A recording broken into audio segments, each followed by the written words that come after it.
धुले जिनके वो और तरंग में धुले ना धुले,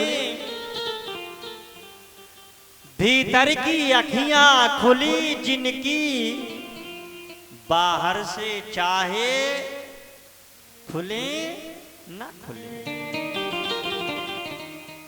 यदि तीसरा नेत्र खुल जाएगा तो परमात्मा का दर्शन हो जाएगा। क्योंकि दो नेत्रों से उस मालिक को देखा नहीं जा सकता है।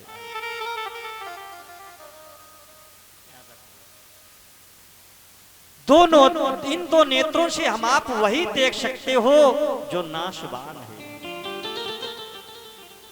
जब तक किसी संत महात्मा ब्राह्मण विद्वान की शरण में नहीं जाओगे, तीसरा नेत्र नहीं खुलेगा तो परमात्मा का दर्शन नहीं होता है। आज परमात्मा ने इसीलिए तो यहां पर शब्द किया है।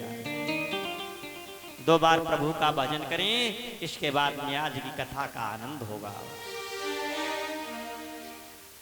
कि सीता राम राम राम, राजा राम राम राम, राम राम राम, राजा राम राम राम, सीता राम राम राम, राजा राम राम राम, सीता राम राम राम, सीता राम राम राम, सीता राम राम राम, राजा राम राम राम, सीता राम राम राम, सीता राम राम राम, सीता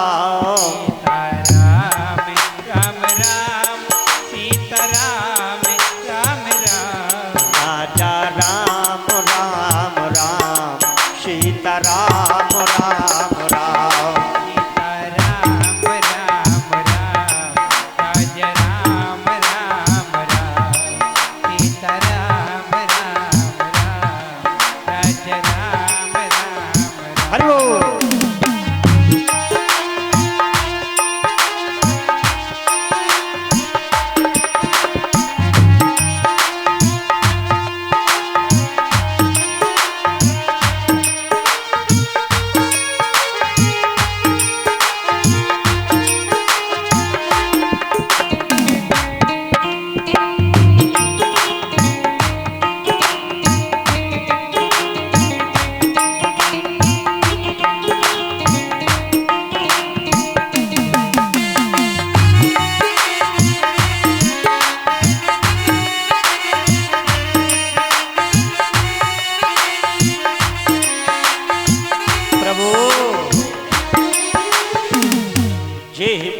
होए नाथ हे तो मोरा, वेद होई नाथ हित मोरा, करहु सुबेद काश मही तोरा, करहु सुबेगे दास में तोरा, सीता राम राम राम, सीता राम राम राम, सीता राम राम राम, राजा राम राम राम, सीता राम राम राम, सीता राम राम राम, सीता राम राम राम, राजा राम राम राम। जय जय।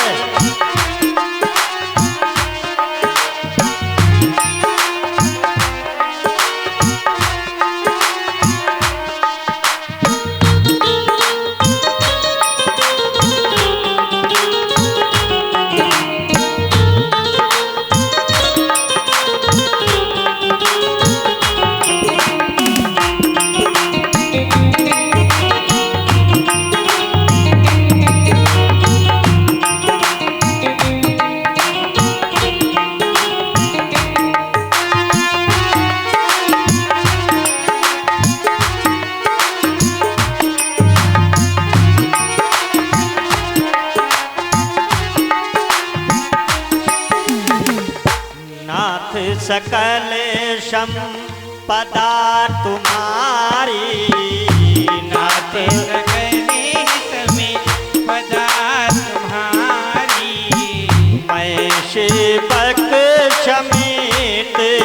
सुत नारी, मैं सेवक समेत सुत नारी, जिह विद होए नाथ है तो मोरा, जय वेद होई नाथ हित मोरा, करहु सुबेग दास मैं तोरा, करहु सवेरे दास मैं तोरा, सीता राम राम राम राजा राम राम राम, सीता राम राम राम राजा राम राम, सीता राम राम राम राजा राम राम राम, सीता राम राम राम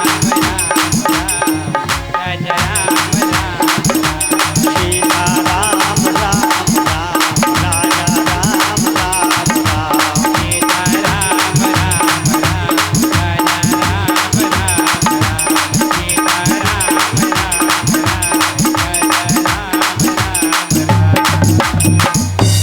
बोले सीताराम जी महाराज की। जय हो।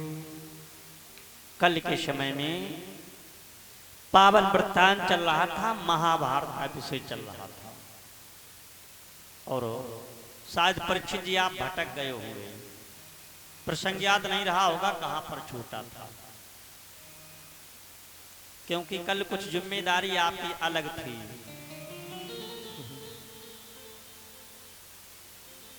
जो भीम ने दुर्योधन का उद्धार किया है, हाँ, इधर अश्वत्थामा का मान मर्दन किया गया।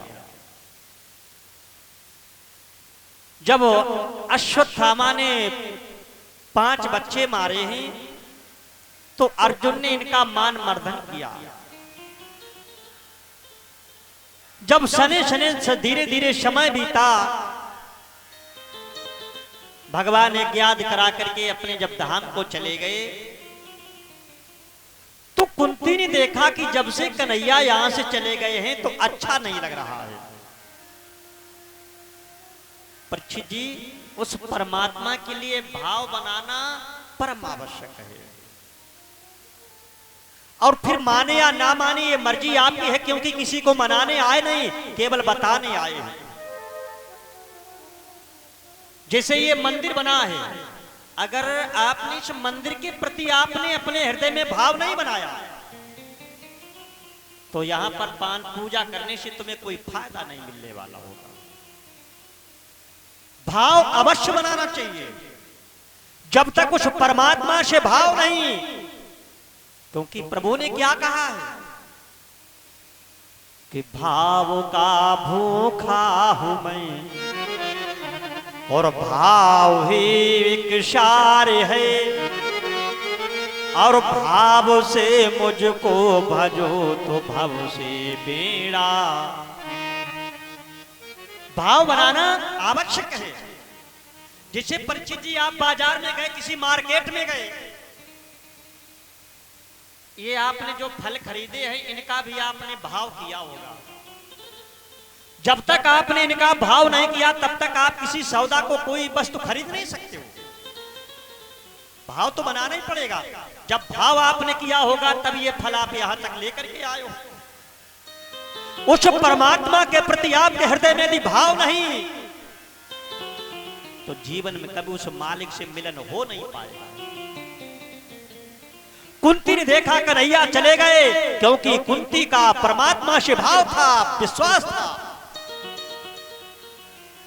धर्मराज को बुलाकर कहा, कन्हैया जब से यहां से चले गए हैं तो मुझे अच्छा नहीं लग रहा है।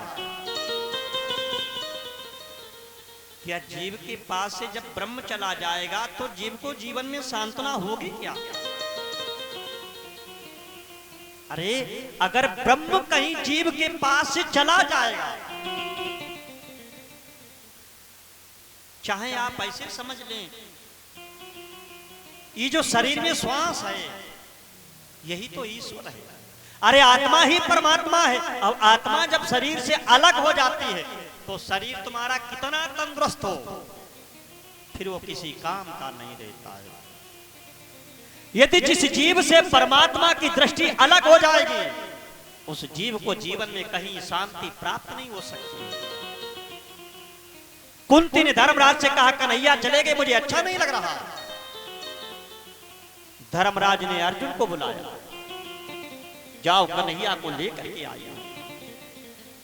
अर्जुन भगवान कृष्ण के पास पहुंचे, कहा प्रभु आपको मैया याद कर रही है। धर्मराज जो अर्जुन जिस समय भगवान कृष्ण को लेकर के आए, भगवान ने कृष्ण ने कहा, बुआ जी क्या बात है, तुमने मुझे क्यों याद किया है? कहा कन्हैया तुम यहां से चले गए तो मुझे अच्छा नहीं लग रहा है। भगवान ने कहा, बुआ जी जब तक तुम्हारे बच्चों पर दुख रहा तो हमने उनका साथ दिया, जब तक प्राणी पर दुख रहता है तभी तक वो परमात्मा को सच्चे भाव से याद करता है। भजन तो आज यहां भी कर रहे हो, भजन आज भी हो रहा, लेकिन जिस समय प्राणी पर दुख पड़ता है उस समय वो प्राणी परमात्मा का सच्चे भाव से याद किया करता है। भजन तो आज भी हो रहा है, यहां भी भजन चल रहा है, लेकिन जब दुख पड़ता है तो प्राणी सब कुछ छोड़ करके परमात्मा से ही आस लगाता है कि प्रभु अब मेरी नवैया तुम्हारे ही हवाले है। दुख में सुमिरन सब करें और सुख में करे न को।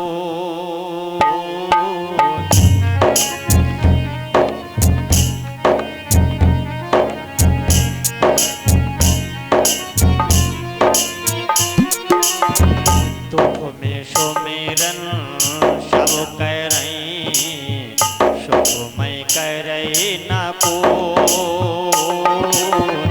जो सुख में सुमिरन करें दुख काहे को हो रामा, दुख काहे को हो।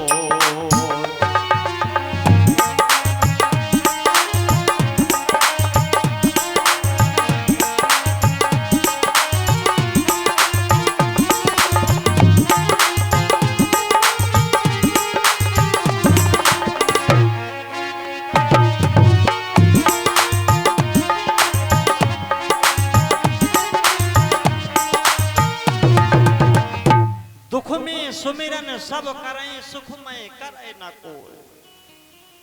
और जो सुख में सुमिरन करो तो दुख काहे को। आपत्ति किने घेर रही है? कहीं हनुमंत विपत प्रभु सोई, जप तप सुमिरन भजन नाम। चाहे जैसे आप समझ लें, उमा कहाऊं मैं अनुभव अपना, सत हरि भजन जगत सब। अरे भैया आपत्तियां तो उन्हीं को घेरा करती हैं जो परमात्मा को बिसरा देते हैं। कुंती ने अपनी उसी समय झोली फैला दी, कन्हैया हमें दुख दे दो। इतने मेरे भाई बैठे हैं, माताएं बहनें बैठी हैं, कोई मुझे हाथ उठा करके बतलाया आज तक किसी ने भगवान से दुख मांगा है? परीक्षित जी कभी आपने भगवान से दुख मांगा होगा? नहीं मांगा होगा। आप किसी ने भी भगवान से दुख नहीं मांगा होगा। अब अगर ज्यादा नहीं मांग रहे तो इतना फिर भी मांग रहे का, हे प्रभु अब की बार हमारे इस खेत में 20 पैकेट गेहूं हुई जाए। अगर कुछ नहीं मांगा इतना फिर भी मांगा है। खेत 2 बीघा है और परमात्मा से कह रहे प्रभु हमारे खेत में 20 पैकेट गेहूं हुई जाए। दुख मांगता कौन है? कुंती ने झोली फैलाई, कन्हैया हमें दुख दे दो। यदि मेरे पास दुख रहेगा तो तुम मेरे पास रहोगे। जीव का परमात्मा से आस था, कन्हैया अगर मेरे पास दुख रहेगा तो आप मेरे पास रहोगे। क्योंकि मैं दुख में गुजारा कर लूंगी, लेकिन मैं तुम्हें छोड़ करके मेरा गुजारा नहीं होता। भगवान ने कुंती को बहुत समझाया। जब परमात्मा अपने धाम को चले गए, कुंती ने अर्जुन को फिर बुलाकर भेजा। जिस समय अर्जुन पहाड़ों पर पहुंचे हैं, तो पहाड़ों पर चलते चलते अर्जुन का शरीर गल गया है। अर्जुन ना भगवान कृष्ण के पास पहुंचे, ना वापस आए।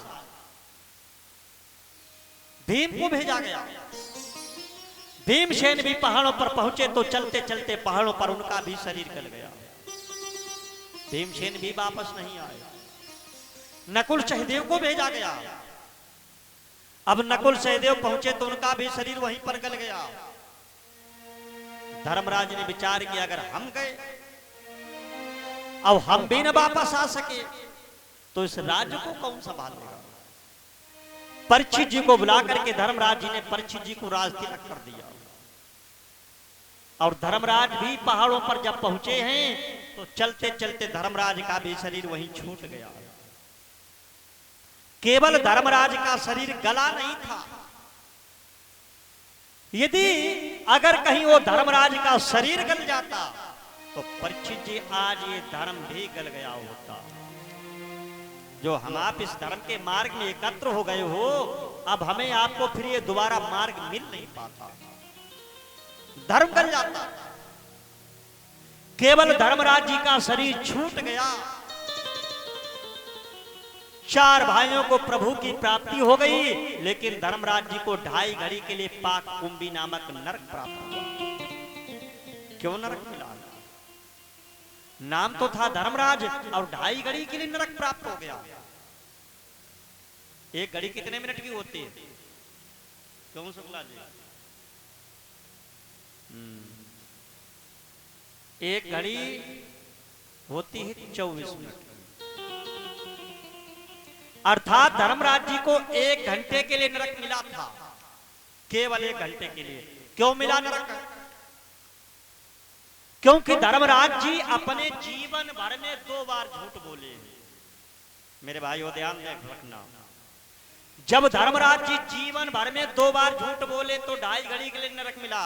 अब खुद फैसला आप कर लेना कि सुबह से शाम तक कितना झूठ बोल रहे हो। उतने ही नरक की तैयारी रखना, क्योंकि झूठ बोलना सभी लोग जानते हैं कि झूठ बोलना पाप है। अब जीवन भर में जब 2 बार झूठ बोले तब तो 2.5 घड़ी के लिए नरक मिला। और हम आप कितना झूठ बोल रहे, उतने ही नरक की तैयारी कर रखना है। काहे? अब सबसे ज्यादा झूठ बोल रहे हैं मोटरसाइकिल और मोबाइल वाले। ये दोनों झूठ के कारण हैं। मोबाइल बजा, पूछा भैया कहाँ हो? अब बैठे तो हाथ ही नमा है। अब का बस हमें छेवड़ा मोतीराय पर खड़े हैं। सुबह से शाम तक कितना झूठ बोल रहे हो। धर्मराज जी जीवन में कब झूठ बोले? एक तो जब अश्वत्थामा नाम का हाथी भीम ने मारा और चिल्लाकर कहने लगे मैंने अश्वत्थामा मार दिया, मैंने अश्वत्थामा मार दिया। द्रोणाचार्य ने कहा अगर यही बात धर्मराज कह दें कि मेरा पुत्र अश्वत्थामा मारा गया, मैं युद्ध बंद कर दूंगा। अब भगवान कृष्ण ने सुना, कहा बड़े भैया धर्मराज जी से कैसा करो, आपको कह दो कि अश्वत्थामा मारा गया। धर्मराज कहले कन्हैया ये तो झूठ है। कहा लड़ाई अच्छी नहीं होती, युद्ध बंद हो जाए किसी प्रकार से। आप कह दो कि अश्वत्थामा मारा गया। धर्मराज ने कहा कन्हैया हम झूठ कैसे बोले? कहा तो ठीक, अगर यही बात है तो ये कह देना कि अश्वत्थामा तो मारा गया, लेकिन मुझे ये नहीं मालूम है कि तुम्हारा पुत्र अश्वत्थामा मारा गया या हाथी मारा गया। द्रोणाचार्य जी रथ लेकर के अपना आए धर्मराज जी के पास। कहा धर्मराज मुझे सच सच बतलाओ कि क्या मेरा पुत्र अश्वत्थामा मारा गया? तो धर्मराज जी ने कहा है अश्वत्थामा मारा गया नरो बा। कुंजरो आगे शब्द नहीं भागवत में आया है। कुंजरो शब्द की जगह खाली कर दी गई है। कुंजरो कहना चाहते थे, लेकिन भगवान ने पहले से अपना शंख बजाना शुरू कर दिया।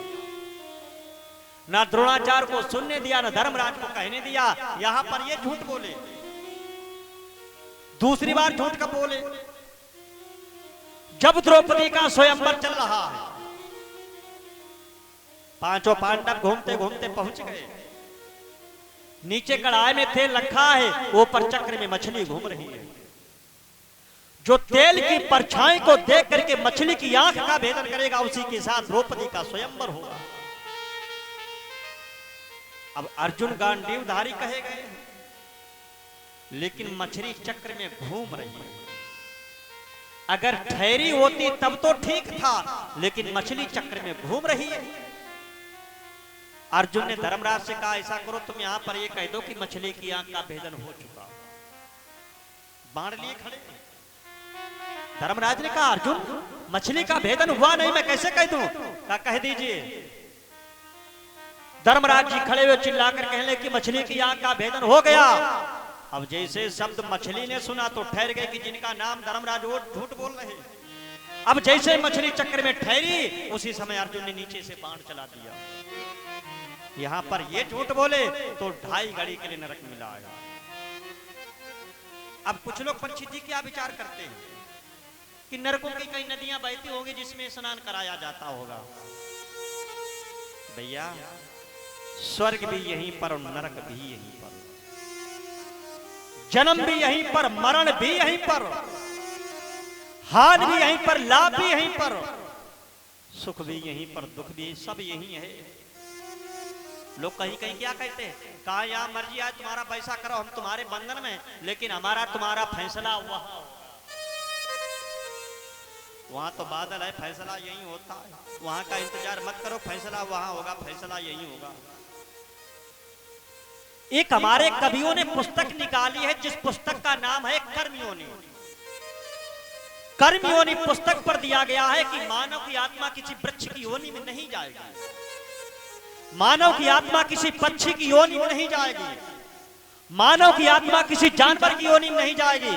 मानव की आत्मा केवल मानव की योनि में जाएगी, लेकिन जाएगी मानव की आत्मा, दानव की आत्मा मानव की योनि में नहीं जाएगी। और मानव कौन हो, दानव कौन है? जरा रामचरितमानस उठाइए। मां नहीं मात, पिता नहीं देवा, और साधु निशन कर बामही सेवा। बाड़े खले बहु चोर जुआरा, और जेलम पट पर धन पर दारा। हम नहीं कह रहे, भोले बाबा ने उमा से कहा है, जिनके यहाँ आचरण भवानी, और सोई जानो निश्चर समो। अब विचार खुद करो, जिन्होंने जीवन में ना कभी माता को माना, ना पिता को माना, ना गुरु को माने, ना इष्ट को माने, ना वेद को माने, ना पुराण को माने, ना किसी देव स्थान को माने, क्या दोबारा उन्हें मानव योनि प्राप्त होगी? उनकी तो आत्मा कहीं भी जा सकती, केवल मानव की आत्मा मानव की योनि में जाएगी। अब जिसे परीक्षित जी यहां पर शरीर छूटने के बाद में घर के परिवार के सदस्य रोया करते हैं, ये गलत है। जितना ही आप यहां पर रोते हो, उतना ही आत्मा को कष्ट प्राप्त होता है। नहीं रोना चाहिए। किसके लिए रोना है? अरे तुम यहां पर लाए क्या थे जो तुमने छोड़ दिया? जो मुझे मिला यही मिला, अब जब मुझे यहां मिला तो किसी और को भी वही यही मिलेगा। हम आप ना कुछ लेकर के आए ना कुछ लेकर के जाओगे। किसके लिए रोना है? जितना यहां पर रोते उतना ही आत्मा को कष्ट प्राप्त हुआ करता है। अब आप ब्रह्म पुराण उठा करके देखें, परीक्षित जी नरक होते हैं 28। ये व्यासपीठ है, माने या ना माने, आज के समय में अब 7 नरकों से किसी को बचना नहीं है। कुछ भी करना, 7 नरकों से ना आप बच पाएंगे ना हम बच पाएंगे। कुछ भी करें। जैसे एक चींटी भी पैर से दब के मर गई, वो भी तो पाप हो गया। हम आपसे कितने जाने अनजाने पाप हो रहे हैं। मिलेगा तो परिणाम उसका जरूर ही मिलेगा। अरे हमारी आपकी कोई कैपेसिटी नहीं है। आप त्रेता में देखें, भगवान राम ने बाली के बाण मार दिया था, तो बाली ने कहा था प्रभु मैं बैरी सुग्रीव प्यारा कारण कमर नाथ मोहि मारा, आपने मेरे छुप के बाण क्यों मारा? भगवान के लिए बाली अनुज बधू भगनी सुत नारी और सुन सठ सम कन्या ये चारी और इन्हीं को दृष्ट बिलो गए जोई ताई बधे कछु पाप ना। बाली कहने लगा प्रभु क्या कह रहे हो, मेरा कोई दोष नहीं है। तो भगवान ने कहा बाली अगर तुम्हारा दोष नहीं, जाओ मैं वचन दे रहा हूं, यहां अगर हमने तुम्हारे बाण मार दिया तो द्वापर में बाली तुम बनोगे बहलिया, तुम आकर के मेरे बाण मार लेना। बाली ही आकर के बहलिया बना जिसने भगवान कृष्ण के बाण मारा। तो जब भगवान ने बदला दिया, क्या हमें आपको बदला नहीं देना पड़ेगा? देना पड़ेगा। केवल अहंकार में कुछ भी आप करें। अब शायद परीक्षित जी मेरे विचारों से अगर परमात्मा ने शरीर में अहंकार ना पैदा किया होता तो हमारा आपका विनाश नहीं होता। विनाश का कारण तो केवल अहंकार है। शरीर में अगर परमात्मा ने अहंकार ना पैदा किया होता हमारा आपका यहां पर विनाश नहीं होता। शरीर जब छूट जाता है, वैसे और एक बात बताएं, परीक्षित जी एक बार एक मेरे पास कार्ड आया, उस कार्ड